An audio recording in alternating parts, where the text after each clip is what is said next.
Assalamualaikum warahmatullahi wabarakatuh. Bismillah walhamdulillah wassalatu wassalamu ala rasulillah wa ala alihi wa sahbihi wa mawala.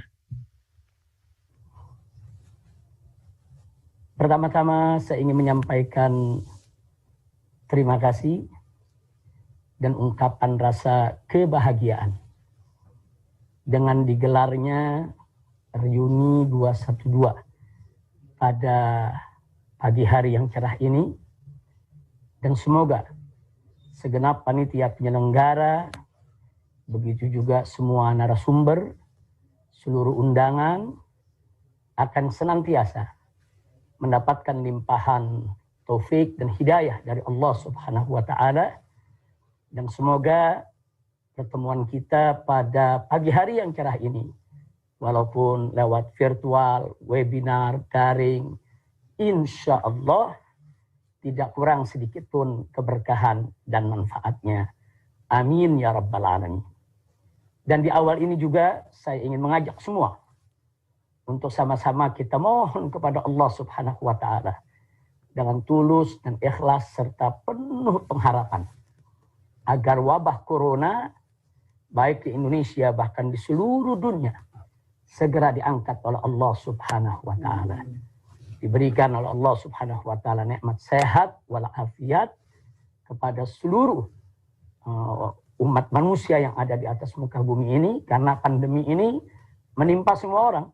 Dan kalau kita bicara tentang kemanusiaan, maka kemanusiaan adalah sesuatu yang lintas teritorial, lintas negara, lintas agama, lintas suku, lintas budaya. Nah, karena itu doa kita untuk semua.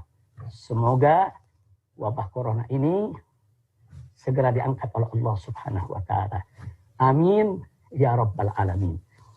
Dan secara khusus, semoga para umarok kita, para ulama kita yang terkena positif corona pada belakangan ini, semoga mereka semua disembuhkan oleh Allah Subhanahu wa Ta'ala, sehingga mereka bisa menjalankan tugas sebagaimana mestinya. Insya Allah. Baiklah, pada kesempatan ini, agar tidak membuang waktu, karena banyak sekali para habaib, para ulama, para tokoh, para aktivis yang saat ini berkumpul, baik di studio 1 maupun di studio 2, saya akan langsung saja ingin menyampaikan apa yang sepatutnya disampaikan pada pagi hari yang cerah ini. Dan saya ingin menyapa seluruh elemen bangsa, seluruh anggota masyarakat dimanapun Anda berada. Dari Sabang sampai Merauke yang ada di dalam negeri ini, bahkan di luar negeri sana yang mengikuti daripada acara ini. Saya ingin menyapa Anda semua dan ingin menyampaikan terima kasih serta apresiasi atas kepeduliannya, atas keikutsertaannya, kebersamaannya, yaitu dalam perjuangan kita semua untuk menggelorakan semangat spirit revolusi akhlak sebagai solusi untuk Indonesia yang bermartabat. Mudah-mudahan niat baik kita ini digabulkan oleh Allah Subhanahu wa Ta'ala. Baiklah, Babe Hekal yang pagi hari ini luar biasa, tampil begitu energik, begitu semangat, begitu menarik. Terima kasih atas waktu yang diberikan, dan luar biasa panduannya. Mudah-mudahan Babe Haikal dan lainnya senantiasa dalam lindungan Allah Subhanahu wa Ta'ala. Baik ya kawan, bicara tentang reuni 212, tentu setidaknya kita akan kembali kepada kenangan di mana dulu kita pernah secara bersama-sama, yaitu melaksanakan aksi 212 pada tahun 2016. Nah, yang ingin saya ingatkan bahwa dalam aksi 212 di tahun 2016, di sana ada spirit ukhuwah, spirit persaudaraan.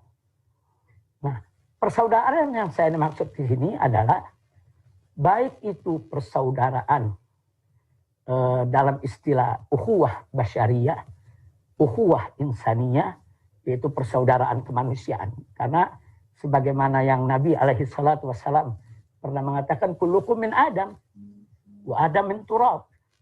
Kamu sekalian umat manusia ini berasal dari Nabi Adam alaihissalam. Wa Adam min turab. Dan Nabi Adam alaihissalam diciptakan oleh Allah subhanahu wa ta'ala dari tanah liat. Artinya kita selalu diingatkan bahwa kita umat manusia ini semuanya pada prinsipnya bersaudara secara kemanusiaan.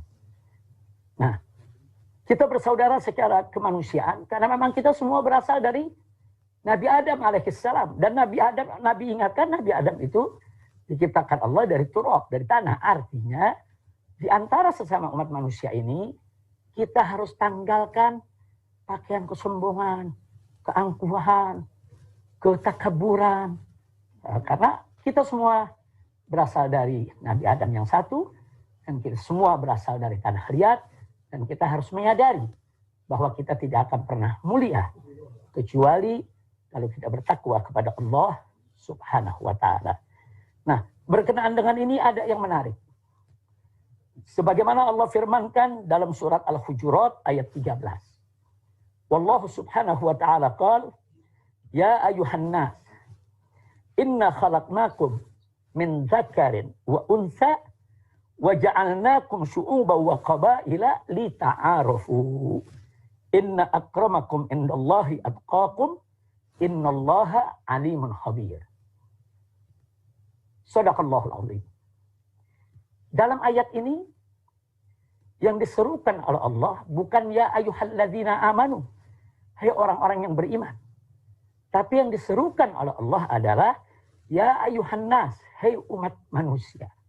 Artinya seluruh umat manusia, siapapun dia, apapun agamanya, apapun sukunya, apapun budayanya, apapun kebangsaannya, dari negara manapun mereka berasal, mereka diserukan oleh Allah subhanahu wa ta'ala, hei segenap umat manusia, inna khalaqnakum, kata Allah. Sesungguhnya kami telah menciptakan kamu sekalian, min dzakarin wa untha. Itu dari jenis laki-laki dan jenis perempuan. Selanjutnya Allah nyatakan, setelah itu, wa ja'alnakum syu'uban wa qabaila. Dan kami jadikan kamu itu bersuku-suku dan berbangsa-bangsa, berpuak-puak. Nah, lalu pertanyaannya, untuk apa Allah ciptakan manusia ini dari jenis laki dan jenis perempuan, juga bersuku-suku, berpuak-puak, dan berbangsa-bangsa? Nah, sebelum kita ajukan pertanyaan ini, Allah sudah jawab dalam ayat yang sama, di mana Allah nyatakan, lita'arafu, untuk kamu sekalian saling mengenal. Subhanallah. Jadi kita diciptakan oleh Allah subhanahu wa ta'ala sebagai umat manusia dengan aneka ragam latar belakang, perbedaan yang ada di antara kita. Lita'arafu, untuk kamu ini saling kenal. Nah, ada pepatah mengatakan tak kenal maka tak sayang. Nah, jadi kenapa di ayat ini yang dikedepankan adalah untuk kamu saling kenal. Jadi nggak disebut soal saling sayangnya, saling bersatunya, saling bekerja samanya, tidak. Saling kenal dulu. Karena saling kenal itu pintu gerbang. Itu kunci. Kalau sudah saling kenal, maka satu sama lainnya saling mengetahui. Kalau sudah saling mengetahui, maka akan mudah untuk membangun saling menghargai. Kalau sudah saling menghargai dan saling menghormati, maka itu merupakan modal utama untuk saling cinta dan saling sayang. Nah, kalau sudah ada saling cinta dan saling sayang, tentu akan lebih mudah lagi kita untuk saling berbagi, saling bekerja sama, saling bergotong royong, saling bahu-membahu. Nah, itulah rahasianya kenapa dalam ayat ini yang dinyatakan oleh Allah, lita'arafu, untuk kamu saling mengenal. Nah, ini yang ingin saya garis bawahi. Nah, bahwa dalam aksi 212 di tahun 2016, bahkan dalam reuni-reuni selanjutnya, sampai reuni hari ini yang kita gelar bersama secara daring, secara webinar ini, bahwa di sana ada spirit ukhuwah basyariyah. Ada spirit persaudaraan kemanusiaan. Makanya saya selalu ingatkan kepada seluruh umat Islam, seluruh elemen bangsa. Ingat, kalau kita bicara kemanusiaan, maka kita jangan bicara soal suku, budaya, agama, golongan, partai, kelompok, lupakan itu semua. Apalagi kalau kita lagi terjun di medan bencana. Di sana banyak orang membutuhkan uluran tangan kita, membutuhkan bantuan. Jangan sekali-sekali yaitu bicara tentang suku, agama, ras, atau antar golongan yang kita singkat dengan SARA. Tidak ada. Kemanusiaan adalah kemanusiaan. Inilah ukhuwah basyariah yang spiritnya melekat ada di dalam aksi 212 maupun dalam reuni 212 selanjutnya. Nah kemudian yang kedua jenis ukhuwah yang ingin saya ingatkan juga, bahwa dalam aksi 212 di sana juga ada spirit persaudaraan kebangsaan. Nah kalau istilah dalam bahasa Arabnya kita sebut ukhuwah wataniyah. Ukhuwah wataniyah. Kalau tadi ukhuwah basyariah itu bisa diistilahkan sebagai internasionalisme. Nah, sementara kalau ukhuwah wataniyah ini bisa kita istilahkan dengan yaitu nasionalisme. Yaitu persaudaraan kebangsaan. Persaudaraan kita satu tanah air. Nah, ini pun juga diberikan isyarat yang sangat jelas sekali oleh Nabi Muhammad SAW di dalam sejarah hidupnya. Bagaimana Nabi SAW secara terbuka di hadapan para sahabat menyatakan cintanya kepada kota suci Mekah, menyatakan cintanya kepada kota suci Madinah, bahkan menyatakan cintanya kepada Jabal Uhud. Subhanallah. Artinya ini dimotivasi oleh Rasulullah SAW para sahabatnya untuk cinta apa? Nabi cinta Mekah, Mekah tanah kelahirannya. Sampai-sampai Nabi mengatakan kepada kota Mekah didengar oleh para sahabat, kalau bukan kaummu yang mengusir aku dari Mekah, aku tidak akan pernah meninggalkan engkau wahai Mekah. Subhanallah. Nah begitu juga Nabi menunjukkan rasa cintanya kepada Madinah. Nah yang ditunjukkan oleh Nabi SAW baik di Mekah, di Madinah maupun di tempat-tempat lainnya bukan sekedar sebatas ucapan. Nah, tapi Nabi juga bekerja keras dengan para sahabat bagaimana membangun ekonomi umat, mensejahterakan mereka, yaitu di negara yang dipimpinnya, di Mekah, di Madinah, di Taif, dan lain sebagainya. Nah, ini menunjukkan luar biasa betapa Nabi SAW mengajarkan kepada umatnya untuk cinta negeri. Ya, adapun sebuah makalah, hubbul watan minal iman, itu bukan hadis. Tapi sebagai kata hikmah, untuk memberi motivasi agar kita cinta kepada negeri, ya sah-sah saja, bagus-bagus saja untuk digunakan. Tapi kita garis bawahi bahwa itu bukan hadis Nabi. Tapi sungguh pun begitu, sikap hidup Nabi, bagaimana Nabi menunjukkan rasa cintanya ke Mekah, Madinah, dan lain sebagainya, itu menjadi secara baik eksplisit maupun implisit menunjukkan bahwa Nabi SAW mengajarkan kepada umatnya untuk cinta negeri, cinta bangsanya, cinta tanah airnya. Nah, ini juga harus kita jaga. Inilah yang kita sebut dengan istilah ukhuwah wataniyah. Nah baiklah, sekarang yang ketiga. Selain ukhuwah basyariah, yang tadi kita sebut dengan istilah internasionalisme, dan selain ukhuwah wataniyah, yang tadi kita sebut dengan nasionalisme, kebangsaan, ada satu lagi jenis ukhuwah. Nah, ukhuwah yang ketiga ini sangat spesifik, sangat khusus, sangat istimewa, karena dimensinya bukan dimensi hanya dunia, tapi dimensi dunia dan akhirat. Nah, ukhuwah apa? Ukhuwah Islamiyah.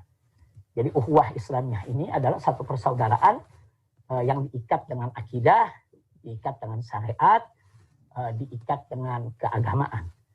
Dan ini dimensinya bukan hanya sebatas dunia, tapi dimensi ini dimensi dunia dan akhirat. Nah, tentu ini tidak bertentangan dengan ukhuwah basyariah, ukhuwah wataniyah, karena di dalam ukhuwah Islamiyah itu sendiri ada dimensi dunia yang memang harus dijaga. Nah, dimensi mana mesti dijaga? Itu tadi yang kita sampaikan. Soal internasionalisme, kita tidak boleh menjadi bangsa yang terbelakang dari pergaulan internasional. Dan di sana juga ada nasionalisme, yang mana kita harus selalu bersedia untuk berkorban demi bangsa dan negara, serta memajukan negara. Dan itu ada dalam ajaran Islam secara komprehensif, yaitu secara lengkap. Nah, khusus yang ketiga ini, Allah berfirman dalam surat Ali Imran ayat 103. Allah subhanahu wa ta'ala qala wa'tasimu bihablillahi jami'a wa la tafarraqu. Artinya, berpegang teguhlah kamu sekalian kepada hablullah. Itu kepada tali Allah, kepada agama Allah, kepada hukum Allah. Dan Allah ingatkan, wa la tafarraqu, jangan sekali-kali kamu bercerai-berai. Nah, berdasarkan ayat ini, siapapun yang sudah mendeklarasikan dirinya sebagai seorang muslim, bersahadat, memeluk agama Islam, maka mereka wajib al-i'tisam, berpegang kuat kepada hablullah, kepada hukum Allah. Nah, kenapa? Karena hukum Allah yang diturunkan oleh Allah Subhanahu wa ta'ala itu merupakan way of life. Itu merupakan jalan hidup. Jalan hidup dari dunia menuju ke akhirat. Nah, oleh karenanya, setiap muslim, setiap orang beriman wajib berpegang teguh kepada Al-Quranul Karim, kepada sunnah Nabi Muhammad SAW, berpegang teguh juga kepada ijma, qiyas, dan lain sebagainya, yang menjadi sumber-sumber hukum muktabar terpercaya, yaitu di tengah umat Nabi Muhammad SAW. Dan haram mereka berpecah belah. Jadi wala tafarraqu, kata Allah Subhanahu wa ta'ala. Tidak boleh berpecah belah. Maka itu orang-orang beriman wajib bersatu. Tapi bukan sembarang bersatu. Bersatu dalam iman, bersatu dalam Islam, bersatu dalam akhlak, bersatu dalam kebajikan, bersatu dalam kebersamaan, bersatu dalam taat, bersatu dalam takwa. Jadi bukan bersatu dalam korupsi, bukan bersatu dalam kezaliman, bukan bersatu dalam dusta, bukan bersatu dalam kemunkaran dan kemaksiatan. Jadi bersatu yaitu di dalam iman dan takwa kepada Allah Subhanahu wa ta'ala. Nah, inilah ahibail kiram, bagian pertama dari pertemuan kita, yaitu pada pagi hari ini, yang ingin saya sampaikan. Sekali lagi saya garis bawahi bahwa dalam aksi 212 di tahun 2016 ada spirit ukhuwah basyariah, internasionalisme, karena memang yang hadir saat itu bukan dari Indonesia saja, hampir dari seluruh dunia ikut hadir. Kemudian yang kedua adalah ada spirit ukhuwah wataniyah, nasionalisme. Nah, karena saat itu yang hadir dari hampir semua suku, apapun agamanya, mereka datang untuk bersama-sama bagaimana menuntut penegakan keadilan. Dan yang ketiga, di sana secara spesifik ada ukhuwah Islamiyah yang luar biasa. Nah, mudah-mudahan saya harap spirit dari tiga jenis ukhuwah ini akan selalu ada di dalam setiap gerakan yang memiliki ruh daripada 212, baik hari ini maupun yang akan datang, insya Allah. Nah, selanjutnya di bagian kedua. Di bagian kedua yang ingin saya ingatkan di sini adalah yaitu tentang akhlak Nabi alaihi salatu wassalam dan misi kenabian yang dibawa oleh Rasulullah sallallahu alaihi wasallam. Di dalam Al-Qur'anul Karim surat Al-Qalam ayat 4,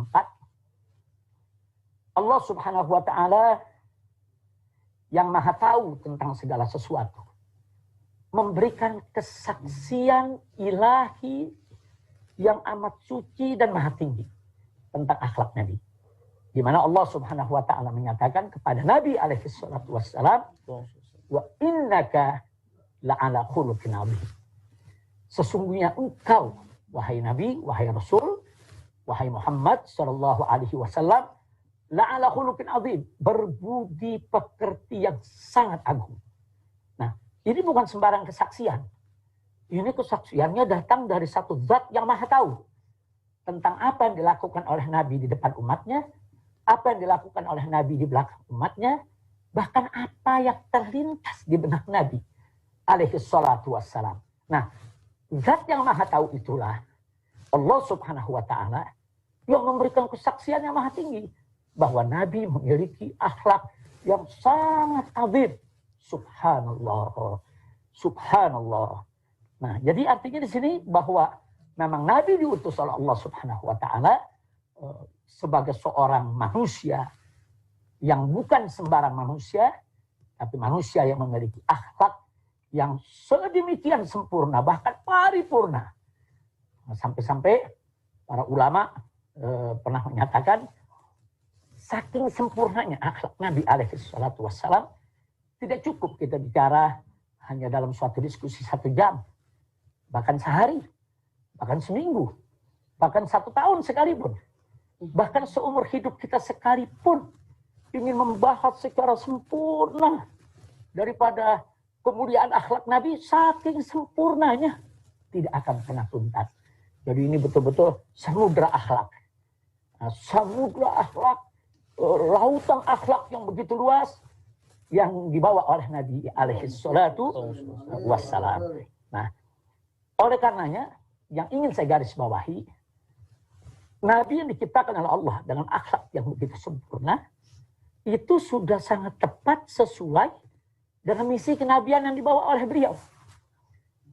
Sebagaimana diriwayatkan oleh Al-Imam Al-Baihaqi dalam kitab As-Sunan Al-Kubra, disebutkan juga oleh Al-Imam Al-Bazzar dan Al-Imam Al-Budai dalam musnad mereka, bahwa Nabi pernah mengatakan alaihi salatu wassalam pada suatu kesempatan, di mana beliau katakan, innama bu'ithu liutammima makarimul akhlak. Sesungguhnya aku ini diutus hanya, innama dalam bahasa Arab itu lil hasr, ada min adawatil hasr, biasa digunakan untuk pembatasan. Jadi artinya bukan sekedar sesungguhnya, tapi juga sesungguhnya hanya, ada penekanan, ada pembatasan. Jadi innama bu'ithu liutammima makarimul akhlak. Sesungguhnya aku ini diutus hanya untuk menyempurnakan kemuliaan akhlak. Subhanallah. Ini satu misi kenabian yang luar biasa. Misi penyempurnaan akhlak. Subhanallah, subhanallah.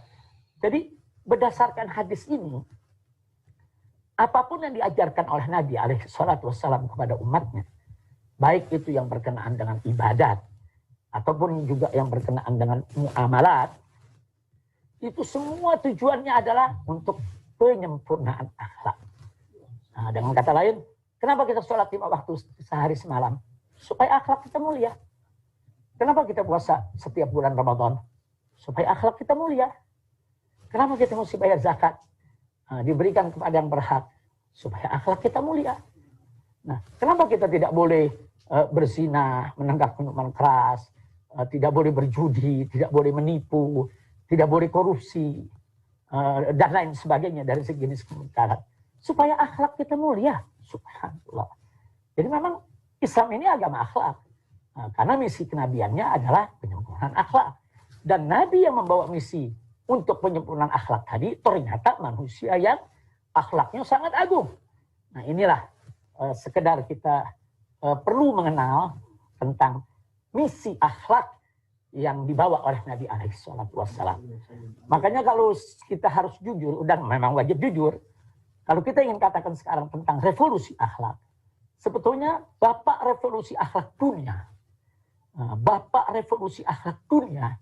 tidak lain dan tidak bukan Nabi Muhammad SAW. Nah, karena beliau diutus oleh Allah Subhanahu Wa Taala untuk apa? Untuk mengajak umat manusia minadz zulumati ilan nur, dari kegelapan kepada cahaya yang terang benderang. Jadi membawa umat manusia di dunia di zaman jahiliyah dulu dari zulumat, dari kegelapan ilan nur kepada cahaya, itu langkah revolusi yang luar biasa. Itu langkah revolusi terobosan revolusi yang maha dahsyat luar biasa. Nah, karena yang dibawa oleh Nabi ini bukan hanya satu lokal se-Jakarta atau se-Pulau Jawa atau se-Indonesia, tapi dunia yang saat itu dipenuhi dengan alam jahiliyah, dipenuhi dengan alam zulumat. Jadi sekali lagi saya mau katakan di sini bahwa bapak revolusi dunia yang sebenarnya adalah Sayyiduna Muhammad sallallahu alaihi wa alihi wa sahbihi wasallam. Nah baiklah ya kawan. Kalau begitu saya pikir perlu juga sedikit kita gambarkan sebetulnya akhlak Nabi yang agung itu yang macam mana sih? Nah, supaya ada gambaran bagi seluruh masyarakat di Indonesia ini dari Sabang sampai Merauke, begitu juga yang ada di luar. Tadi sudah saya katakan untuk mencari satu ibarat, ungkapan yang bisa menggambarkan kesempurnaan akhlak Nabi secara tuntas memang sulit. Tapi ada satu ungkapan yang luar biasa, yaitu ketika seorang Hisham bin Amir bertanya kepada istri Nabi tercinta. Itu bertanya kepada Sayyidatuna Aisyah radhiyallahu taala anha.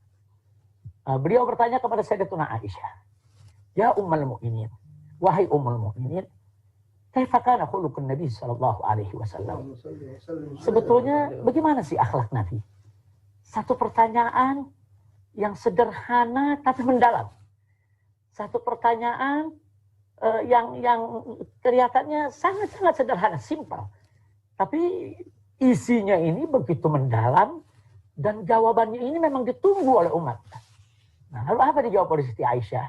Siti Aisyah ini terkenal dengan pemahamannya tentang fikih, terkenal dengan keilmuannya karena memang beliau langsung dididik oleh Nabi kita Muhammad sallallahu alaihi wasallam.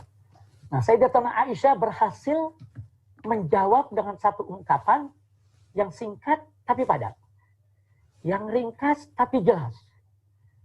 Jadi jawabannya sederhana tapi komprehensif. Subhanallah. Apa dijawab oleh Sayyidatuna Aisyah radhiyallahu taala anha? Beliau menjawab, kana khuluquhul Quran. Jadi akhlak Nabi itu adalah Al-Quran. Itu aja dijawab oleh Siti Aisyah. Subhanallah. Walhamdulillah wala ilaha illallah wallahu akbar. Betapa cerdasnya Sayyidatuna Aisyah radhiyallahu taala anha di dalam memilih kata. Nah, sekarang jawaban ini kita katakan maha dahsyat. Kenapa? Karena dengan ungkapan yang begitu singkat tadi, Sayyidatuna Aisyah radhiyallahu taala anha menginformasikan kepada kita bahwa akhlak Nabi itu sebenarnya adalah implementasi daripada isi kandungan Al-Quran. Jadi akhlak Nabi itu adalah penjabaran, pengejawantahan, pengamahlan, pewujudan dari isi kandungan Al-Quran. Kemana Al-Quran itu membimbing, kesanalah Nabi kita beramal. Bagaimana Al-Quran itu menuntun, begitulah akhlak Nabi alaihi salatu wassalam. Subhanallah.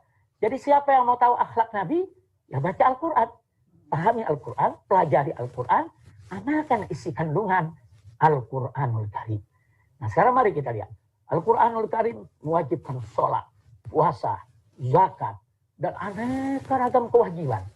Nah demi Allah, tidak ada satupun kewajiban yang ditinggalkan oleh Nabi alaihi salatu wassalam. Subhanallah. Al-Quranul Karim mengharamkan aneka ragam kemungkaran, aneka ragam kemaksiatan. Subhanallah, demi Allah. Jangankan Nabi berbuat maksiat seumur hidupnya. Terlintas di benaknya untuk berbuat maksiat tidak pernah terjadi pada diri Nabi kita alaihi salatu wassalam. Subhanallah. Jadi jawaban Siti Aisyah ini begitu luar biasa.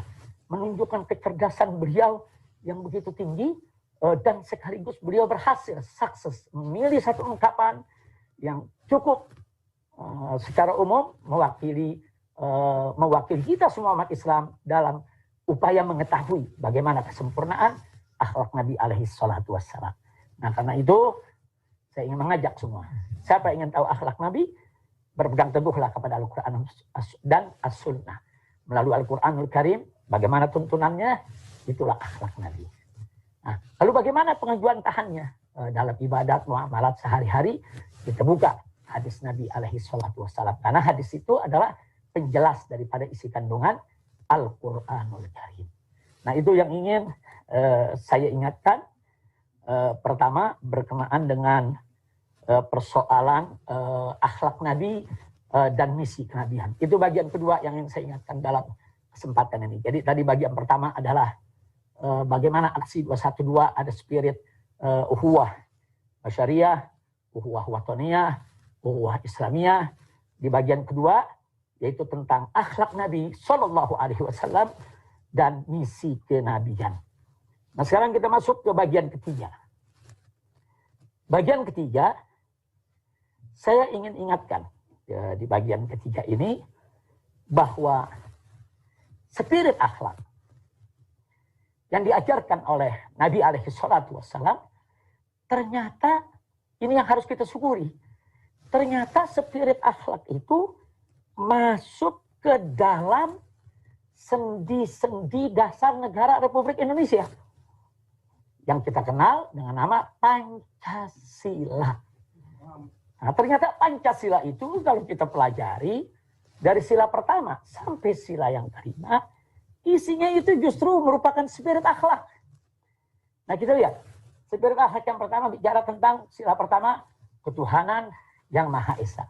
Nah, ketuhanan yang Maha Esa ini kan memberikan satu motivasi pada seluruh bangsa Indonesia, bagaimana dalam melaksanakan kehidupan berbangsa dan bernegara, wajib menjunjung tinggi norma-norma luhur ketuhanan yang Maha Esa. Nah ini spirit akhlak yang luar biasa. Jadi artinya dalam Pancasila itu sendiri sebetulnya spirit akhlak sudah ada. Nah begitu juga sila kedua.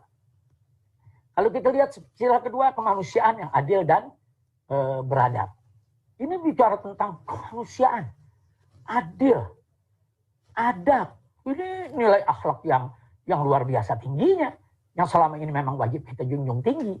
Jadi dari sila kedua tadi ada nilai akhlak yang luar biasa untuk bangsa Indonesia. Sehingga setiap bangsa Indonesia dalam kehidupan berbangsa dan bernegara, dari mulai pejabat sampai rakyat, dari mulai kiai sampai santri, seluruh elemen masyarakat harus menjunjung tinggi nilai-nilai kemanusiaan. Harus menjunjung tinggi nilai-nilai keadilan. Harus menjunjung tinggi nilai-nilai adab. Nilai kemanusiaan itu apa? Akhlak. Nilai keadilan itu apa? Akhlak. Nilai adab itu apa? Akhlak. Subhanallah, subhanallah. Makanya tidak salah kalau selama ini selalu kita gaungkan bahwa Pancasila itu adalah warisan ulama. Jadi jangan dibentur-benturkan Pancasila dengan ajaran Islam. Bahkan Pancasila itu menjadi satu konsensus nasional antara para founding father, pendiri bangsa Indonesia dari semua agama. Nah, jadi pada saat perumusan Pancasila itu ada dari kelompok Islamnya, ada dari kelompok nasionalisnya, ada dari kelompok non-muslimnya, lengkap. Nah, saya pikir ini satu konsensus nasional yang berdiri atas dasar akhlak yang mulia. Nah ini yang saya mau katakan. Yang ketiga, nah kalau yang ketiga kita bicara tentang persatuan Indonesia. Persatuan itu kan nilai akhlak. Hanya orang yang berakhlak yang mau bersatu. Nah, mereka yang ingin memecah belah bangsa, mereka yang ingin menghancurkan persatuan, adalah mereka orang-orang yang tidak berakhlak. Jadi spirit akhlak itu sudah masuk, yaitu di dalam dasar negara Republik Indonesia. Subhanallah.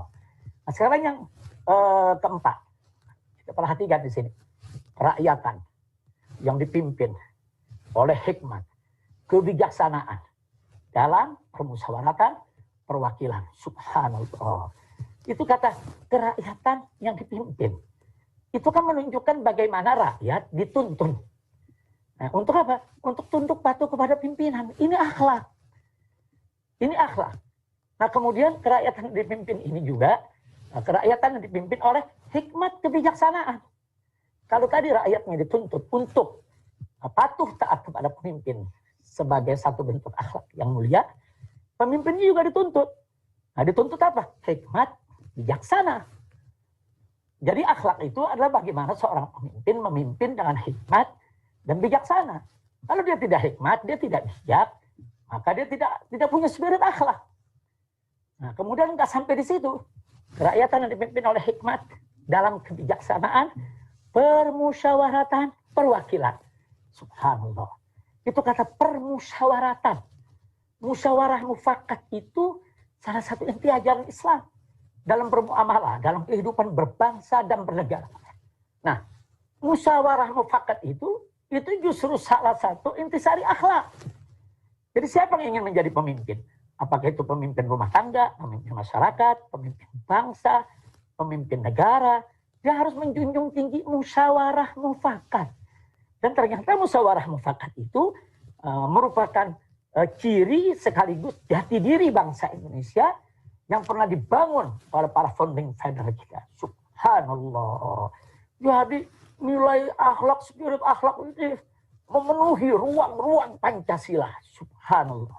Jadi sudah tidak betul kalau ada yang ingin mengadu-ngadu agama dengan Pancasila. Nah, jadi kalau siapapun yang ingin mengadu agama dengan Pancasila, mereka tidak berakhlak. Karena Pancasila itu sendiri terbangun, terdiri, lahir lewat spirit akhlak. Yang kelima, keadilan sosial bagi seluruh rakyat Indonesia. Keadilan sosial. Kalau sudah bicara nilai keadilan, itu akhlak. Apalagi tujuannya mensejahterakan bangsa Indonesia, itu akhlak. Jadi bukan memiskinkan. Kalau memiskinkan dan memelaratkan bangsa Indonesia, itu tidak berakhlak. Nah, kesimpulan yang saya mau sampaikan di sini adalah, ternyata spirit akhlak mulia itu sudah ada, dituangkan oleh para founding father, para pendiri bangsa Indonesia. Alhamdulillahirabbil alamin. Nah, di sini saya ingatkan bahwa Pancasila bukan sekedar pilar negara, bukan. Tapi berdasarkan Undang-Undang Dasar 1945 pasal 29 ayat 1 bahwa negara Republik Indonesia berdasarkan ketuhanan yang Maha Esa. Nah, jadi jelas di sini bahwa ketuhanan yang Maha Esa bukan sekedar pilar negara, tapi lebih dari pilar negara, merupakan dasar negara. Apa beda pilar dengan dasar? Pilar itu kan cuma tiang. Nah, tiang itu bisa dirubuhkan, bisa diganti kapan saja. Nah, sedangkan dasar itu fondasi. Sangat mendasar sekali, sangat fundamental sekali. Nah, karena itu saya termasuk yang tidak setuju kalau Pancasila sebagai dasar negara disebut sebagai pilar negara. Karena itu jadi menurunkan derajat Pancasila itu sendiri. Kalau kulihat kembali ke soal akhlak, yang penting satu kabar gembira buat kita semua, bahwa nilai-nilai akhlak, spirit akhlak, ruh akhlak ada dalam konstitusi negara Republik Indonesia. Baik landasan ideal Pancasila maupun landasan konstitusional Undang-Undang Dasar 1945. Baiklah, sekarang akhirnya sampai ke bagian keempat yang ingin saya sampaikan pada pertemuan kali ini. Nah, bagian yang keempat, setelah tadi kita bicara tentang bagaimana spirit ukhuwah persaudaraan persatuan ada dalam aksi 212 sejak tahun 2016. Kemudian bagaimana tadi kita juga sudah bicara tentang akhlak Nabi dan misi kenabian yang dibawa oleh beliau untuk penjemuran akhlak. Kemudian kita lanjut dengan spirit akhlak dalam Pancasila itu sendiri. Nah, sekarang kita masuk kepada hal yang tidak kalah pentingnya, yaitu tentang revolusi akhlak. Jadi kalau sekarang kita sedang gaungkan revolusi akhlak. Nah, akhlak yang dimaksud akhlak yang mana? Akhlak yang tadi sudah kita bahas dari awal sampai barusan. Nah, ini semua merupakan bagian daripada revolusi akhlak. Nah, sehingga di sini saya hanya ingin memberikan satu kesimpulan singkat saja, bahwa revolusi akhlak ini memiliki level. Nah, jadi ada levelnya. Nah, level yang pertama adalah level individu. Artinya, kalau kita bicara revolusi akhlak di tataran level individu, maka bagaimana caranya rakyat dan bangsa Indonesia ini, semua elemen bangsa, kita ajak secara bersama-sama melakukan perubahan secara cepat. Secara cepat dari sifat-sifat khianat kepada amanah, pembohong kepada jujur, koruptif menjadi non-koruptif, suka maksiat menjadi meninggalkan maksiat. Nah, ini harus masuk di seluruh yaitu elemen masyarakat. Nah, melalui apa?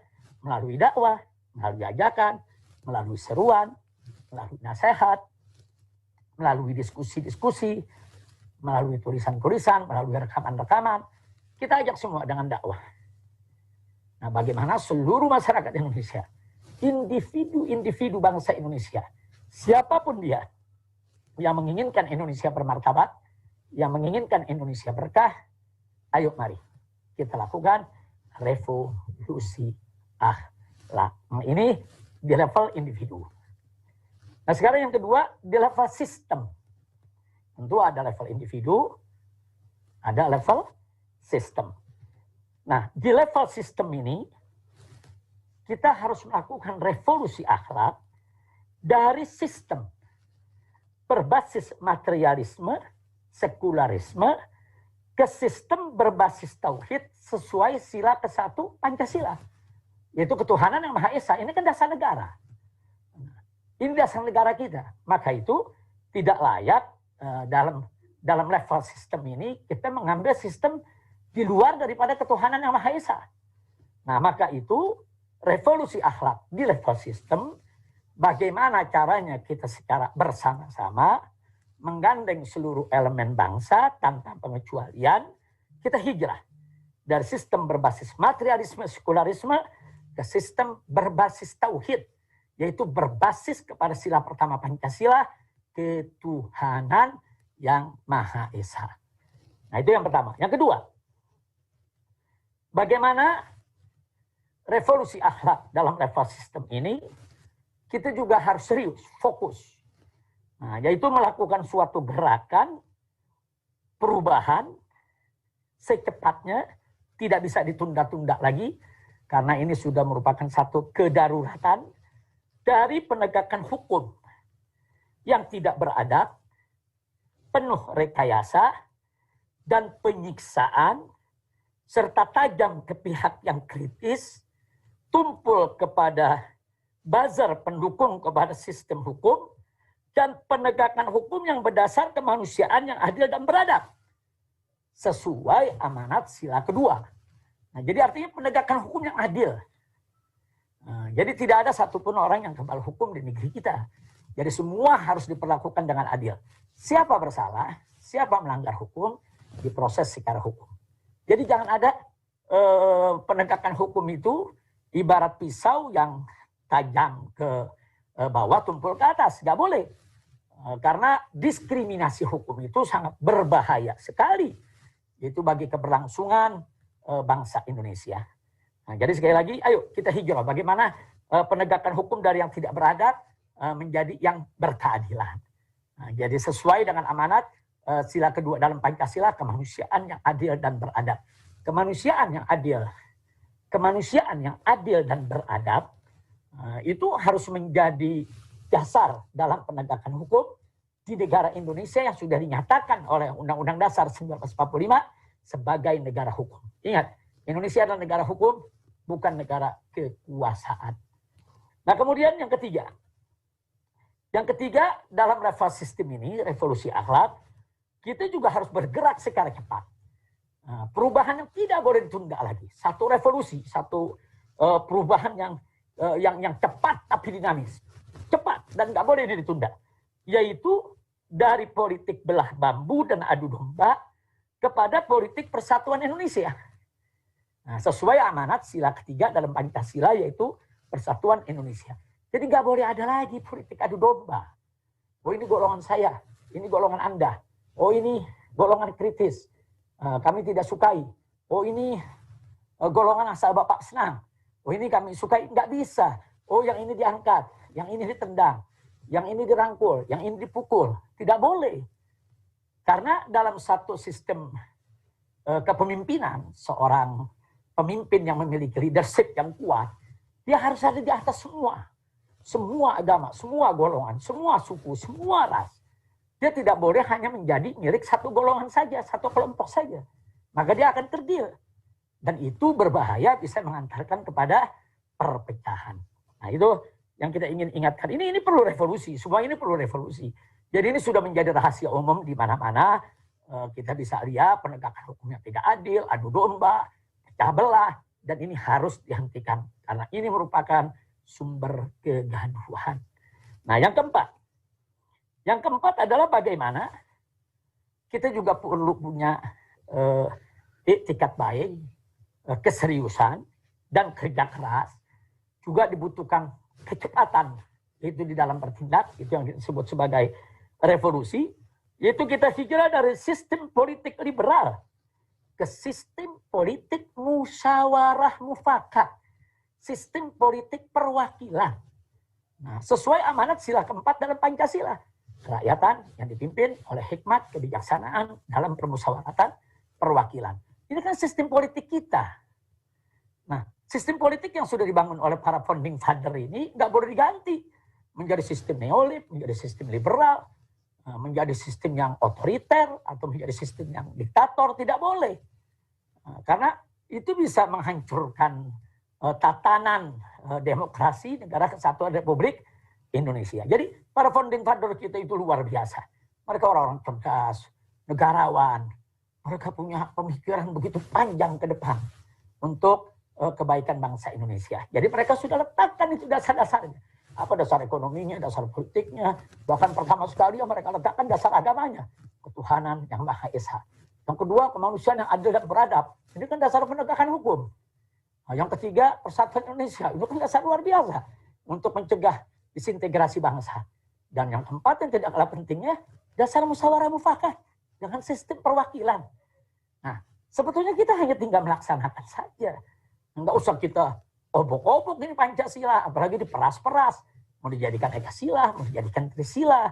Nah, ini berbahaya sekali bagi persatuan dan kesatuan NKRI. Nah, kemudian yang terakhir yaitu yang kelima, masih dalam tataran level revolusi akhlak. Dari revolusi akhlak di level sistem juga harus punya keberanian yang penuh tanggung jawab dan semangat, serius, fokus bagaimana kita melakukan hijrah dari sistem ekonomi riba ke sistem ekonomi non riba, dari pembangunan yang mengandalkan utang kepada pembangunan yang berbasis ekonomi kerakyatan. Dari ekonomi oligarki kapitalistik ke ekonomi berkeadilan sosial. Dari struktur ekonomi yang dikuasai segelintir orang kepada pemerataan sumber daya ekonomi. Nah, dari ekonomi tidak berkeadilan kepada ekonomi berkeadilan sosial. Nah, ini sesuai dengan amanat sila kelima dari Pancasila. Keadilan sosial bagi seluruh rakyat Indonesia. Jadi level sistem yang saya sampaikan barusan satu persatu, level sistem ini kita bagi 5 tadi, semuanya itu sudah diamanatkan, sudah digariskan dengan secara tegas, jelas, lugas oleh para founding father bangsa Indonesia. Jadi subhanallah, subhanallah, sekali lagi kita harus mendoakan para founding father kita, jasa mereka terhadap bangsa ini. Nah, kita sebetulnya hanya tinggal melaksanakan, menjaga, melestarikan. Nah, bagaimana semua ini bisa dijaga menjadi modal revolusi akhlak kita. Nah, karena itu di sini akhirnya sebagai penutup, nah, yang ingin saya sampaikan di sini adalah yang paling penting. Sekali lagi ini sangat mendasar sekali. Jadi tidak ada gunanya kita bicara secara teoritis, yaitu tentang revolusi akhlak yang sudah saya paparkan tadi, kalau poin akhir ini tidak kita jaga.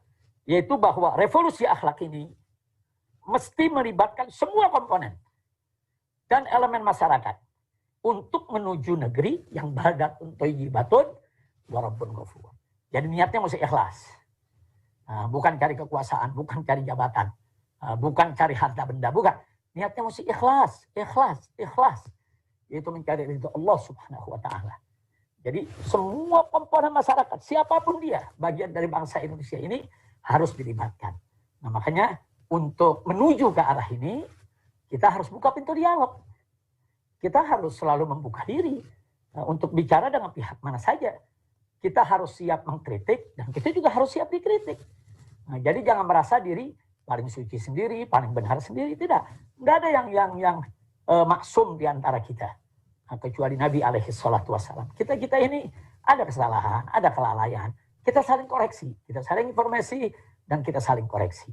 Nah ini bagian-bagian daripada revolusi akhlak yang ingin saya paparkan supaya menjadi jelas. Nah pada akhirnya setelah panjang lebar saya sampaikan soal revolusi akhlak ini, jangan ada yang berpikir revolusi akhlak itu kalau dengar kata revolusi, revolusi bersenjata atau revolusi pemberontakan Habib Mohsin. Enggak betul. Kami ini para habaib di Indonesia ini yang berakidahkan Ahlus Sunnah wal Jamaah, kami ini dididik oleh guru-guru kami. Kami dididik dengan manhaj Ahlus Sunnah wal Jamaah.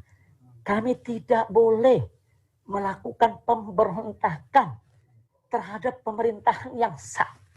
Nah, nggak boleh. Kalau sudah dinyatakan sah, diterima oleh masyarakat, suka atau tidak suka, adil atau tidak adil, ya kita tetap harus mengakui ini pemerintahan. Tapi kita harus bersikap objektif.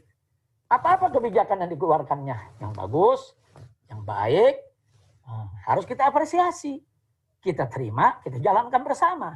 Nah, adapun kebijakan-kebijakan yang tidak populer, kebijakan-kebijakan yang membahayakan keselamatan bangsa dan negara, kebijakan-kebijakan yang menindas rakyat, ya wajib kita kritisi.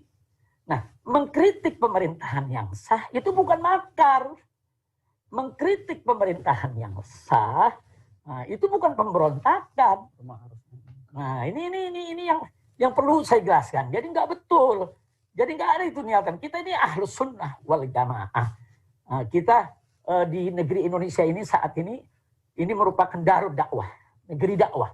Nah, di mana kita wajib berdakwah, mengajak orang sebanyak-banyaknya untuk berbuat baik, termasuk para penguasa, termasuk para pemerintah. Ayo kita berbuat baik, ayo kita berbuat baik. Nah, kalau ada kemunkaran yang dilakukan oleh penguasa, ya kita hisbah, amar ma'ruf, nahi munkar. Dari mulai cara yang minimal sampai cara yang maksimal. Tapi tetap tidak boleh kita melakukan pemberontakan. Kecuali dalam konteks kalau para habaib, para ulama, para kiai, umat Islam dibantai, terjadi genosid, terjadi pembunuhan. Nah itu dalam konteks bela diri. Dalam hukum agama maupun hukum internasional itu dibenarkan. Nah semoga itu tidak terjadi di negara kesatuan Republik Indonesia. Jadi sekali lagi yang kita ingin ingatkan di sini, revolusi akhlak jangan digambarkan sebagai revolusi berdarah-darah, revolusi makar, revolusi pemberontakan, revolusi buhot, revolusi menjatuhkan pemerintahan yang sah. Tidak begitu. Atau disebut khawarij. Enggak begitu. Kita Ahlus Sunnah wal Jamaah. Kita selalu membuka diri untuk dialog, rekonsiliasi. Ayo sama-sama kita duduk. Kita saling kritik. Kita saling memperbaiki. Nah inilah dakwah dan hisbah inda ahli sunnati wal jamaah. Nah karena itu di sini juga saya ingin ingatkan bahwa kalau kita bicara tentang revolusi, revolusi itu kan perubahan cepat. Loh kenapa harus cepat? Karena kalau ditunda-tunda ini membahayakan persatuan kesatuan negara Republik Indonesia. Nah mana-mana yang harus segera diperbaiki, Nah itu namanya revolusi. Apalagi ada tambah kata akhlak. Revolusi akhlak. Ya berarti revolusinya itu harus berakhlak. Nah karena itu saya minta kepada semua pihak, ayo stop sudah kegaduhan ini. Mau sampai kapan kita terus bergaduh? Nah kemudian yang tidak kalah pentingnya, kalau kita menyatakan jihad, nah ada lagi nih. Orang kalau dengar kata jihad ini selalu diidentikan dengan ISIS, dengan teroris, dengan pemenggalan kepala, dengan perbuatan yang mengerikan. Enggak begitu. Jihad itu jihad itu memang pada makna terminologi dia merupakan makna perang. Tapi ada syarat-syaratnya, ada adabnya, ada akhlaknya. Seperti pada saat penjajah Belanda datang menjajah Indonesia, para ulama-ulama kita menyuarakan jihad, bahkan mereka turun berjihad. Ada Teguh Umar di Aceh dengan Cut Naqdin, ada Imam Bonjol di Sumatera Barat, ada Pangeran di Ponorogo, yaitu di tanah Jawa. Mereka semua berjihad. Nah, konteks pada saat itu yang dihadapi oleh beliau-beliau yaitu melawan penjajah. Memang harus jihad, harus berdarah-darah. Nah, tanpa adanya Teku Umar, Cut Nyak, tanpa ada Pangeran Hasanuddin, tanpa adanya Imam Bonjol, kemudian Diponegoro dan lain sebagainya, bagaimana kita mau merdeka dari penjajahan? Nah, itu konteks jihad. Begitu juga pada saat kita awal kemerdekaan. Kemudian Belanda membonceng Inggris, ingin menjajah kembali ke Indonesia. Apa yang dilakukan para ulama? Almarhum Al-Maghfurullah Hadratul Syekh Yai Haji Hasyim Asy'ari mengajak para ulama, pondok-pondok pesantren semua dengan resolusi jihadnya, kemudian didukung oleh Muhammadiyah dalam kongresnya di Yogyakarta. Akhirnya terjadi gerakan jihad yang luar biasa, mengusir para penjajah untuk mempertahankan kemerdekaan Republik Indonesia. Dalam konteks itu jihad wajib. Nah, jadi jangan juga kita mendengar kata jihad kemudian dikaitkan dengan hal-hal yang merusak. Nah, nggak betul. Nah, di Indonesia saat ini, kita ini bukan darul jihad, tapi darul dakwah. Darul Hisbah. Ini negeri dakwah dan negeri amar ma'ruf nahi munkar. Kan tidak ada genosid. Apa pemerintah kita melakukan genosida terhadap rakyat Indonesia? Kan enggak. Nah, jadi selama tidak ada pembantaian terhadap umat Islam, tidak ada pembunuhan terhadap para ulama kiai, ya kita tidak bicara soal kita perang angkat senjata. Jadi semua itu fitnah. Nah, sebagai penutup akhirnya bicara tentang jihad. Justru Nabi mengatakan jihad yang paling afdol itu sekarang. Jihad yang paling afdol. Jihad yang paling afdol itu adalah kalimatul haqqin amama sultanil ja'ir. Menyampaikan kalimat yang hak kepada penguasa yang zalim. Jadi siapa yang menyampaikan kalimat hak, kalimat benar depan kezaliman penguasa, itu jihad yang paling afdol. Dan itu wajib dilakukan oleh para ulama, khususnya para habaib dan para kiai. Jadi ini yang perlu kita sampaikan. Artinya biasakanlah hidup dengan saling mengkritik, saling menasihati, watawasau bis haqqi watawasau bis sabr. Kita saling menasihati dengan hak, saling menasihati dengan sabar. Nah, karena itu saya minta kepada semua pihak, tanpa terkecuali, yuk mulai hari ini, mulai saat ini. Stop segala kegaduhan, buka pintu dialog, ayo kita diskusi. Ayo kita berargumentasi dengan sehat. Nah, jadi tidak ada lagi tuh rekayasa untuk meruntuhkan tatanan kehidupan demokrasi Indonesia, tatanan penegakan hukum di Indonesia, tatanan kehidupan berbangsa dan bernegara. Jadi stop kegaduhan ini, stop ketidakadilan, stop kezaliman. Nah, ini yang saya mau sampaikan kepada semua ikhwan. Dan terima kasih kepada para panitia, para habaib, para kiai, para ulama, para tokoh yang hadir di studio 1 maupun 2. Dan saya mohon maaf kalau saya tidak sebutkan satu persatu namanya, karena jumlahnya cukup banyak ini. Ada 100 ulama dan tokoh. Tapi saya bahagia. Nah, saya ingin sampaikan, saya bahagia betul. Yaitu bisa menemani Anda semua pada saat ini, dan saya akan mendengarkan juga apa yang akan Anda sampaikan.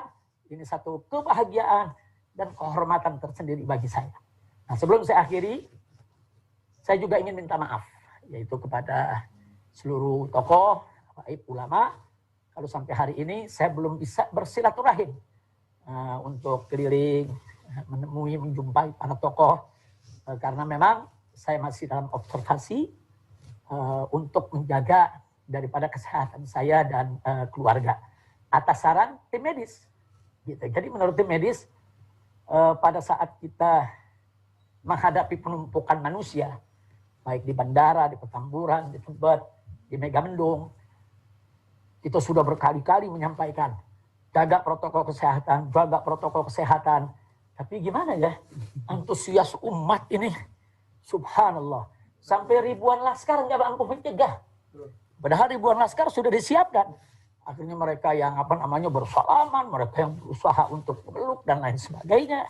Nah, akhirnya tim medis menyarankan ini bukan persoalan COVID atau tidak COVID, baik COVID ataupun tidak COVID, dalam suasana yang sudah crowded seperti itu, ya seharusnya memang mengkarantina diri, atau mengisolasi diri, walaupun tidak COVID sekalipun.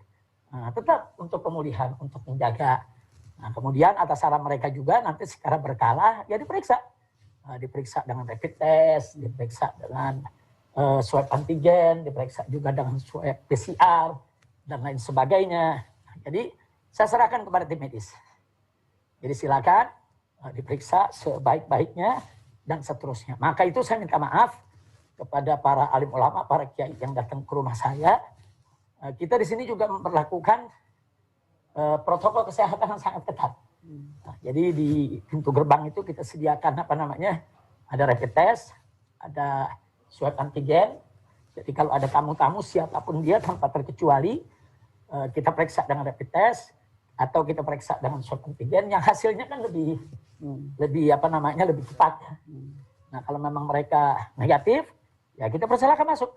Nah, dengan tetap menjaga jarak, menjaga protokol kesehatan, kita bisa ngobrol, tapi dalam jumlah yang sangat dibatasi. Nah, kalau memang dalam pemeriksaan tadi ada yang positif, ya langsung kita arahkan ke medis. Baik ke Hilal Merah Indonesia FPI, Hilmi, atau ke Mercy, atau juga ke rujukan pemerintah, kalau mungkin konsentrasi COVID-nya agak tinggi. Nah, jadi langsung kita arahkan. Nah, artinya ini tetap akan kita jaga. Nah, makanya saya minta maaf kepada semua masyarakat, kalau dalam kerumunan di bandara, di Petamburan, di Tebet, di Megamendung, terjadi suatu penumpukan yang memang di luar kendali. Nah, karena antusiasnya. Nah, maka itu saya langsung dengan kawan-kawan di DPP FPI, semenjak kejadian itu, kita stop. Nah, tidak ada lagi kerumunan, bahkan seluruh rencana jadwal ke luar kota, ke daerah, kita stop sampai pandemi ini berakhir. Nah, jadi kita harus hormati protokol kesehatan itu buat semua. Itu termasuk akhlak juga yang mesti kita jaga. Nah, jadi saya serukan kepada seluruh bangsa Indonesia agar kita mendapat keberkahan dari Allah, wabah ini segera selesai. Ayo sama-sama kita ikut protokol kesehatan. Jaga jarak, sering-sering cuci tangan, apalagi kalau bisa berwudu nih bagi umat Islam. Nah, dawamul wudu, kemudian pakai masker, pakai face shield. Nah, kemudian hindarkan segala bentuk kerumunan. Saya ajak semua, ayo mari sama-sama dengan semangat revolusi akhlak, bagaimana kita menanggulangi pandemi ini agar bisa yaitu segera diangkat oleh Allah Subhanahu wa taala. Tapi tentunya yang paling penting bagaimana wabah ini diangkat, ya tingkatkan iman takwa kita kepada Allah. Banyak istighfar. Nah, bisa jadi wabah yang terjadi ini kan peringatan dari Allah. Nah, karena itu kita taubat, kita kembali ke jalan Allah, tubu ilallahi taubatan nasuha. Nah, jadi ini yang saya sampaikan. Jadi terima kasih Habib Muhsin bin Zaid Al-Attas. Itu di samping saya, beliau adalah Imam FPI DKI Jakarta yang luar biasa, punya semangat yaitu untuk revolusi akhlak yang begitu tinggi. Anak menantu saya Habib Muhammad Hanif Al-Attas yang telah setia dari awal saya pulang sampai sekarang, selalu menemani, dan beliau selalu mengingatkan saya soal protokol kesehatan ini. Kadang-kadang kita nih orang tua suka lupa lala, ada anak muda yang ingetin. Nah, terima kasih banyak semua, terima kasih banyak. Nah, jadi itu yang saya mau sampaikan. Sekali lagi saya minta maaf kalau dalam kerumunan tadi buat keresahan atau membuat ada pihak-pihak yang tidak nyaman atau kita melakukan pelanggaran. Nah, itu di luar keinginan, tanpa kesengajaan, dan itu memang antusias umat, rindu, cinta. Nah, dan makanya pada saat Pak Anies Baswedan melalui melalui dinasnya, nah itu menyampaikan adanya pelanggaran dan harus bayar denda, ya kita terima. Ya kita kalau memang salah, ya salah, harus bayar denda. Ya nggak usah berdebat, kita bayar denda. Nah itu sudah kita sampaikan. Dan untuk Pak Anies Baswedan, kita doakan agar beliau cepat sehat walafiat. Amin ya Allah. Dan juga Bapak Wakil Gubernurnya, agar beliau segera bisa tugas kembali seperti biasa. Amin ya Allah. Biar Jakarta ini menjadi Jakarta yang thayyibah. Begitu juga seluruh gubernur di Indonesia. Selamat bekerja. Ayo sama-sama kita jaga protokol kesehatan. Hindarkan kerumunan. Kerumunan apa saja? Kerumunan pilkada, kerumunan maulid, kerumunan haul, kerumunan apa lagi? Pernikahan. Kerumunan apa saja kita hindarkan, kita jaga, kita dukung upaya ulama dan upaya umaro bagaimana secepatnya kita keluar dari pandemi ini. Amin ya Allah. Itu saja. Terima kasih banyak. Jazakumullahu khairan jazaa. Saya ucapkan terima kasih atas segala perhatian. Saya mohon maaf atas segala kesalahan, kekhilafan dan kekurangannya. Hadani Allah wa iyyakum ila siratal mustaqim. Wassalamualaikum warahmatullahi wabarakatuh. Waalaikumsalam.